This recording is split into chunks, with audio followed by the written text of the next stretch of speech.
As you can see, the hole pattern does not match. If you are a subscriber to my channel, thank you and welcome back. If you're not, please consider subscribing. It's free. And don't forget to hit the bell notification so you don't miss upcoming videos. So these are the new hinges. And keep in mind, the front of these, of course, they have not been painted yet, but so the main thing is that these holes line up, and I'll show you how to line up these 3 holes on the back side. So this is the door. These are the hinges that we have.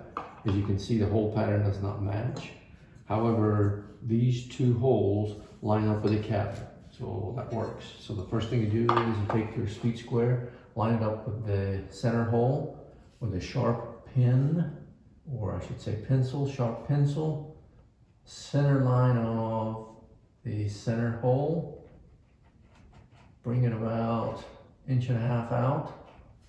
Then you want to line up that line with the center of the hole that is offset. Then you have 2 sets of screws. Shorter ones go into the hinge, longer ones go into the cabinet. If you liked the video, please give me a thumbs up. Don't forget to subscribe to my channel and hit the bell notification.